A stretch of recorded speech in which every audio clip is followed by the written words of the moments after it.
Hola, buenas tardes. Bienvenidos a una nueva emisión de A la Vista. Hoy tenemos en el piso un invitado muy especial que nos va a hablar de un tema que seguramente todos han escuchado en su casa o entre amigos, el mal de ojo. ¿El mal de ojo es realmente una creencia popular o se trata de algo que tiene una base muy sustentable, sobre todo dentro de la tradición judía? Y también vamos a hablar de el Rebbe, una figura muy respetada dentro y fuera de la religión, una figura que ha trascendido su época y que ha trascendido naciones. ¿Me acompañan?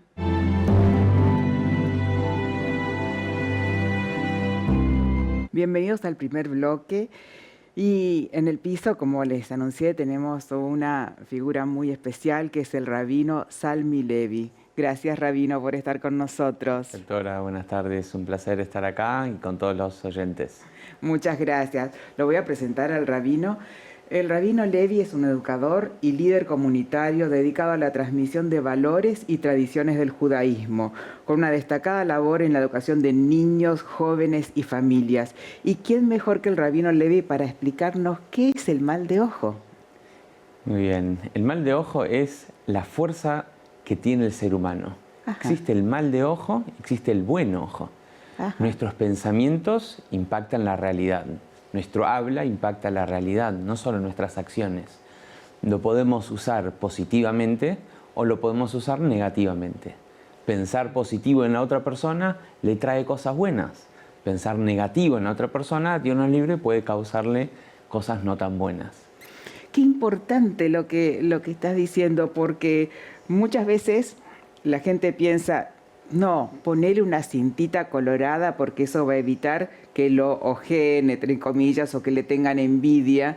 Y no, es el pensamiento que es más fuerte todavía, ¿no? Claro, el pensamiento, nuestras acciones y habla y pensamientos influyen en la realidad en todos los sentidos y en todos los aspectos. Pero ¿cómo uno hace para protegerse? Sí. Esa es la gran pregunta. A veces uno pone Totalmente. a veces una manito, una cintita y muchas maneras. Ojitos. Ojitos, tenemos muchos ojitos acá Sí, mirándonos. Exacto. Pero ¿cómo uno se protege del mal de ojo? Es sabiendo que todo lo que uno tiene no es causado ni por mí ni por el otro. Viene nada más y nada menos que por Dios mismo.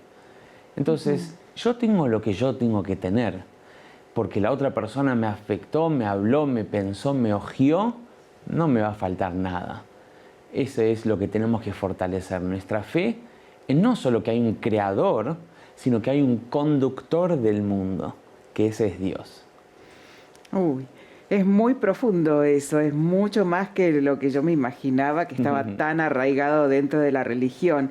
¿Y por qué la tradición judía? Porque fuera de cámara hablaba con el rabino diciéndole, yo tengo una manito con un ojito en mi casa, en el consultorio. ¿Por qué la tradición judía lo tiene tan arraigado? Porque en el judaísmo no solo se tratan de las acciones, sino de todas las realidades. Y como decía, el mal o buen ojo es una realidad y eso es algo que tenemos muy en cuenta en el judaísmo. Los judíos tenemos la mitzvah, el precepto de la mezuzá, que eso sí trae protección. Eso está en la puerta de la casa también. Eso trae. No solo en la puerta de las casas, sino en cada puerta que uno tiene en casa va una mezuzá. En cada puerta. Claro. Empezando por la de la entrada, pero siguiendo por todas las otras puertas. ¿Y se dice algún tipo de oración cuando uno va a entrar o va a salir, no? Principalmente cuando se la coloca. Después hay algunos que tocan y como señal de cariño le dan un beso y también dicen una frase como recordar para qué uno tiene la mezuzá. ¿Hay algún valor que tengamos que recuperar o que arraigar dentro de las familias, no solamente dentro de la tradición judía, en las familias en general? Creo que el valor del pensamiento y del habla. Porque a veces uno dice, yo no hice nada, pero dijiste todo. Y pensaste demasiado negativo sobre la otra persona y eso no te exime de tus responsabilidades. Tenemos que empezar a hablar mejor. Vocabulario, malas palabras, hablar feo con otra persona, despectivo. En general, al desconocido le hablamos mejor que al conocido. Es cierto eso. Entonces nos dice Rabí Yohanan, un sabio, dice, ojalá sea el temor a Dios como el temor a un semejante. Porque si un padre o una madre le está retando a sus hijos y de repente mira que hay alguien mirándolo, de repente actúa diferente. Sí, pone un pie en el freno, Claro. es cierto. Entonces, ojalá que le hablemos a nuestros hijos semejantes y seres queridos como le hablamos a un desconocido.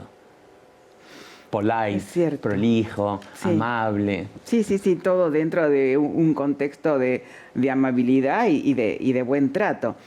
El ejemplo que diste, yo lo tuteo al rabino, soy una atrevida, sobre los padres retando a los hijos, muchas veces es no solamente retando a los hijos chicos, sino muchas veces es al revés. Los hijos grandes, cómo le hablan a sus padres mayores. Claro. Eso también, ¿no? Sí, de hecho hay dos preceptos en la Torá, uno de ellos que alargan la vida, Dios dice que alarga la vida es honrar a los padres. Y una de las maneras es no faltarles el respeto. En la sociedad se habla mucho del amor, pero se habla poco del respeto. Y la Torá no dice que tenés que amar a tus padres, sí que tenés que respetarlos. No contradecirlos y no faltarles el respeto es regla número 1 del respeto. También dice que hay que honrarlos. Honrarlos es hacer algo bien positivo por ellos. Servirlos, no sentarse en su lugar si es que tienen un lugar fijo. Asignado, claro. De hecho, también la Torá dice, por ejemplo, por el honor y el respeto a los padres, no se los puede llamar por su nombre. No se los puede llamar por su nombre. Tienes que decir papá, mamá o como quieras llamarlo, pero no por su nombre. Bueno, antes, acá en nuestro país, cuando yo era niña al menos, mis padres no tuteaban a sus padres, que es algo que me sonaba a mí muy raro. Claro. Pero era por respeto, no era por falta de cariño. 100%. Era una forma de manifestar su respeto. Qué especial, no sabía. Y ¿vos ves que se haya perdido un poquito el respeto, no solamente en la familia, sino en la sociedad toda, dentro de la escuela, en diferentes ámbitos? En general hay una cierta rebeldía, especialmente que vemos en los jóvenes, y porque tienen una inquietud interna, tienen una búsqueda interna muy grande y a veces choca con las previas generaciones. La magia está en juntar las generaciones previas para ser como guía de nuestro futuro y la juventud presente como el motor de esa construcción. La generación que busca desligarse del pasado no puede construir mucho a largo plazo. No puede avanzar. Claro, entonces en general los jóvenes que se llevan mejor con sus padres tienen más éxito en su vida personal.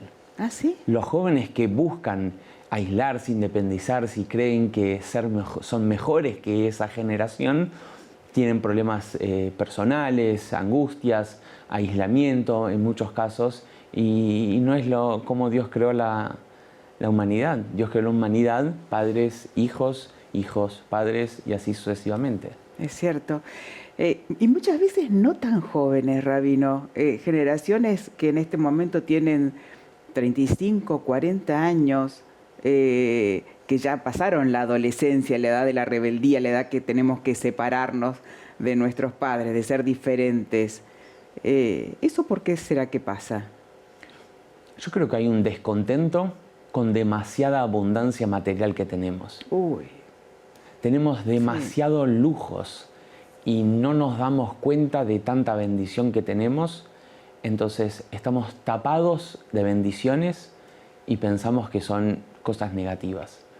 Tenemos que aflojar, abrir los ojos, empezar a tener buen ojo de tanta bendición que nos rodea.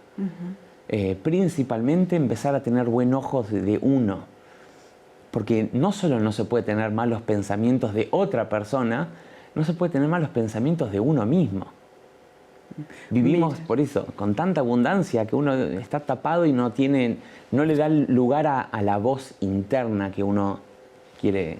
Mirarse más amorosamente a uno y no estar viendo siempre los defectos o me falta esto o no tengo aquello. Claro, volviendo a la idea de antes, yo tengo lo que tengo que tener porque Dios quiere que yo tenga esto, y si no lo tengo es porque hoy no lo tengo que tener.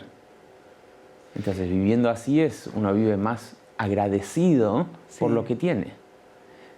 ¿Por qué será que nos tiene que pasar algo, por ejemplo, una enfermedad grave, un accidente grave, para darnos cuenta de todo lo que teníamos? De que nos podíamos levantar, caminar, poder comer solos, poder bañarnos independientemente. Son a veces los mensajes y los caminos que Dios maneja. No sabemos los caminos de Dios, pero la mayoría de nosotros no tenemos esos problemas. No es que andamos todas las personas del mundo enfermas. No. La mayoría de las personas somos sanas y nos levantamos. Entonces, en el judaísmo tenemos la costumbre de levantarnos a la mañana y lo primero que hacemos es decir el rezo del Modé Aní.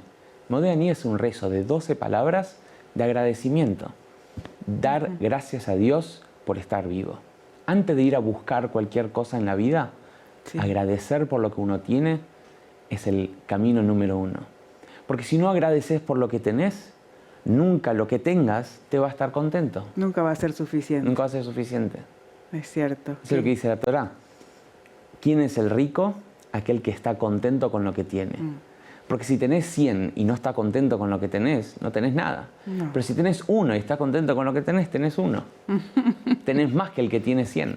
Es cierto. Qué gran verdad, Rabino.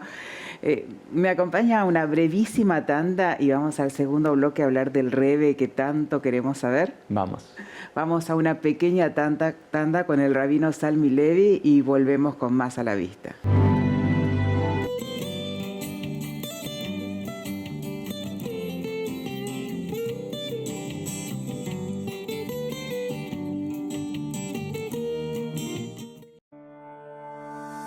¿Sabías que la miopía está aumentando a niveles alarmantes en todo el mundo? Y así es como Internacional desarrolló los anteojos Majestic Myopia, que vemos que tenemos en el centro de lo que es el eje visual la corrección que el niño requiere para poder ver bien, y en la periferia, de forma muy sutil, tiene como un pequeño esmerilado, y eso es lo que genera a nivel de la retina periférica una disminución de lo que es la sensibilidad al contraste, que actuaría como un estímulo para frenar la progresión de la miopía. Si tenés algún familiar con miopía, este es el momento para empezar a hacer algún tratamiento para la miopía.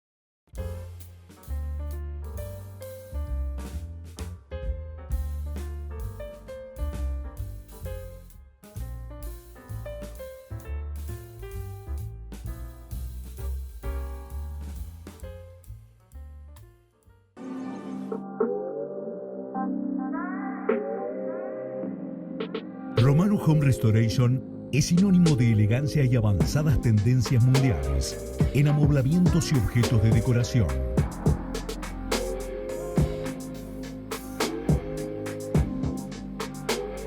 Somos una empresa integral dedicada y reconocida por particulares, empresas corporativas, hotelería y empresas constructoras.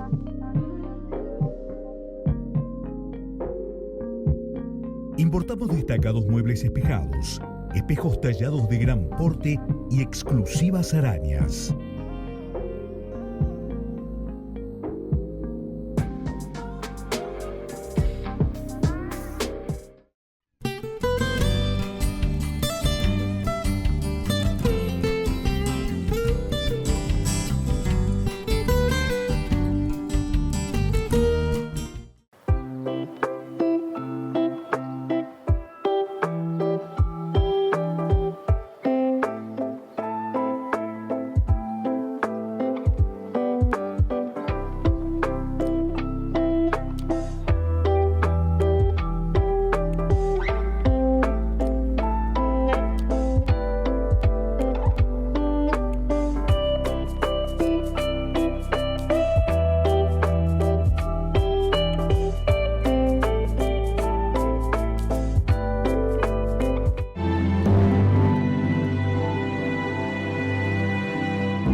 Bienvenidos al segundo bloque de A la Vista y continuamos con el rabino Salmi Levi. Y como lo anunciamos, vamos a hablar sobre el Rebbe, una figura muy respetada que trasciende generaciones y que trasciende naciones. ¿Quién fue el Rebbe, rabino? Menachem Mendel Schneerson, ¿no? Así es. El Rebbe fue el líder y es el líder de esta generación. Es el séptimo Rebbe de la dinastía del movimiento de Chabad, fundado hace más o menos 250, 280 años en aquella Rusia, Ucrania y toda esa sección. Empezó en el año 1951 con un gran desafío, pocos años después del Holocausto, un pueblo judío muy abatido, y el Rebbe empieza con una misión: llenar este mundo de divinidad. Dice, esta es la generación que se va a revolucionar con traer Dios a la tierra. Ese fue el mensaje primero del Rebbe, 1951. ¿Y cuántos años tenía ahí? Y en aquel Muy momento joven. tenía, sí, muy joven, 50 años. El Rebbe nació en 1902, en Nikolaev, en Ucrania, y se casó con la hija del Rebbe anterior, el sexto Rebbe de la dinastía de Chabad también. Y en 1941 Chabad se muda de Rusia a Estados Unidos, a Nueva York, ahí en Brooklyn, y el Rebbe anterior continúa su liderazgo por 9 años, fallece en 1950, al año siguiente, 1951, asume el Rebbe como el líder del pueblo judío. ¿Y por qué todos queremos ir a la tumba del Rebbe? Decimos, bueno, si vamos a Nueva York tenemos que ir, escribir una cartita, dejarla, más allá de si sos o no sos judío. ¿Qué pasó? ¿Qué mensaje dio que hace que todo el mundo tenga admiración, respeto por él? Mira, una vez vino una persona y le dijo al Rebbe una conversación que tuvieron y pasaron 17 años. Pasaron 17 años y el Rebbe como que se vuelven a encontrar y el Rebbe le continúa la conversación. Y como si nada. Y el Rebbe dice, Rebbe, sos increíble, como te acordaste así como... Sí. El Rebbe dice, ¿qué le sirve a tu comunidad que yo sea increíble? Vos tenés que ser increíble. La habilidad del Rebbe, su grandeza del Rebbe, es que hizo a cada persona reconocer su propia grandeza. Sí. Por eso, siempre el mundo espera más de vos. Y el Rebbe reconocía tu grandeza de lo que ya sos. El Rebbe no esperaba nada de vos, el Rebbe solo esperaba descubrir esa grandeza que tenés. Entonces, ese amor, esa confianza, esa entrega del Rebbe hacia cada individuo, hombre, mujer, niño, judío y no judío, es algo que la sociedad desesperadamente necesita. Claro, necesita al Rebbe milagroso. Parece mentira, ¿no? Pero es más que un Rebbe milagroso. El Rebbe es milagroso, pero por lo siguiente. Así como el pueblo judío cuando nació, ahora estamos terminando la festividad de Pesaj, el pueblo judío nació fue a través de Moshe, los milagros que Dios realizaba al pueblo judío en Egipto era a través de Moshe. Así también en cada generación hay un Moshe, hay un líder del pueblo judío que es el intermediario de Dios, no es un Dios, es un intermediario de Dios para traer la energía y la bendición de Dios al mundo. Y en esta generación es el Rebbe. Entonces, uno se conecta con Dios con el pedido del Rebbe, a través del Rebbe. Ya que el Rebbe tiene tanto amor y tanta entrega y tanta conexión con Dios y con la gente, es un buen intercede a Dios por nosotros. Entonces, por eso es que le pedimos al Rebbe. En realidad no le pedimos al Rebbe, le pedimos al Rebbe que le pida a Dios. Claro, claro que sí. ¿Es cierto la anécdota esa que leí del Rebbe y el niño y que le dio $1? El Rebbe a partir del año 80, el Rebbe solía recibir gente en su oficina 3, 4 veces por semana, de 10, 11 de la noche hasta las 4 o 5 de la mañana. Así es. Vos marcabas un turno y podías tener unos 30 segundos, un minuto de entrevista con el Rebbe. A partir del año 81, ya era más de un año, tenías que esperar para tener una entrevista, el Rebbe cortó con eso y empezó otros grupos. A partir del año 85, 86, el Rebbe se empezó a parar afuera de su oficina y dijo, cualquier persona que quiere venir y encontrarse y puede Y el Rebbe estaba ahí desde las 11 de la mañana hasta las 5 o 6 de la tarde, parado, encontrándose con cada persona. Lo Y ahí que sería pasaron en ese momento Brooklyn. una locura. Todos los domingos, más o menos 4 o 5 mil personas pasaban por el Rebbe para recibir una bendición. Y el Rebbe decía, 2 personas se encuentran, le tiene que venir un bien a un tercero. Toma $1 y con esto ayuda a otra persona. La gente en la práctica se quedaba ese $1 y daba 2 de reemplazo en tzedaká, en caridad a otra persona que lo necesitaba. Se quedaba con el que le había dado el Claro. Rebbe, claro. Entonces, en esos domingos pasaban cosas increíbles. Bendición para hijos, para casarse, para curación, para salvación, y miles de historias como esas las hay, sí.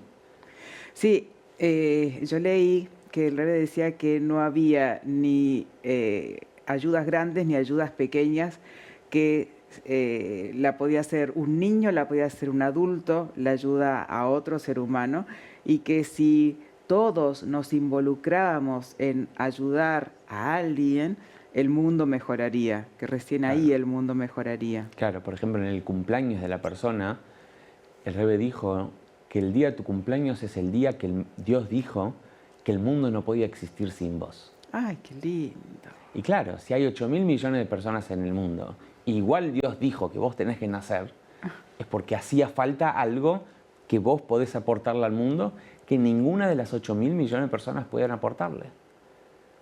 Entonces, eso es, por ejemplo, autoestima. Sí. Eso es autoestima. No de lo que la sociedad te valida, sino qué vio Dios en mí que dijo, vale la pena crearte. Que nazca. Ese es lo especial. Por ejemplo, en el judaísmo tenemos la costumbre de los viernes, antes del Shabbat o antes de la festividad, las mujeres encienden las velas. El Rebbe empezó con una campaña que niñas ya desde los 3 años encienden la vela. Podían encender las velas. Claro. Y el Rebbe dijo, porque el traer luz al mundo lo puede hacer hasta una niña de 3 años. Y ese es el mensaje que tenemos que transmitirle al mundo. Cada uno es responsable de hacer un mundo mejor. Es cierto, todos somos responsables de hacer un mundo mejor. Yo tengo muchos amigos viviendo en Israel y en Tel Aviv y les pregunto diariamente o semanalmente cómo están con la guerra. Uno que no vive la guerra es como que se lo imagina de otra forma. Y la respuesta de una de mis amigas, que somos amigas de niñas, Mirta Estrugo, es, estamos bien, cada tanto suena la sirena, vamos al refugio, pero yo me siento muy cuidada por mi pueblo y mi comunidad. Y eso, cuando me dijo eso, me dio tranquilidad. Así es. Cuando nos atacan de afuera, nos unimos más fuerte. Es cierto. Le decimos al mundo, si querés que el pueblo judío desaparezca, no nos molestes si nos peleamos solos. Pero mientras haya antisemitismo y el mundo se ponga en contra, vamos a estar más fuertes que nunca. Aparte, la tierra de Israel es el lugar donde la Torá dice, en la Biblia dice que es el lugar donde están los ojos de Dios 24/7, todo el año. Y es el lugar más seguro del mundo. Así que uno no tiene que temer, obvio que uno tiene que tener los cuidados necesarios, pero sabiendo que uno está en el mejor lugar del planeta. Ay, qué lindo escuchar hablar así al rabino. La verdad nos quedamos con más que una creencia popular, que es lo que suena siempre, sino con algo mucho más profundo, que es pensar bien, habla bien y te va a ir bien. Y respetar a tus mayores, respetar para arriba y para abajo, ¿no? Sí. Y el mundo va a ser mejor. ¿Hay algún mensaje que les quieras decir vos directamente al público que nos está mirando en sus casas, Salmi? Querido público, estamos en un momento muy especial, previos a la venida de Mashiach. El mundo está cambiando para mejor y es importantísimo que cada uno empiece a mejorar en el pensamiento, en las hablas, en las palabras y en las acciones, para así cambiar el mundo para bien. Muchas gracias, Rabino. Un placer. Muchísimas gracias. Y mucho éxito en toda su labor de difundir el bien para todos. Gracias, Rabino. Muchas gracias. Nos despedimos del Rabino Salmi Levi. La verdad fue un programa maravilloso.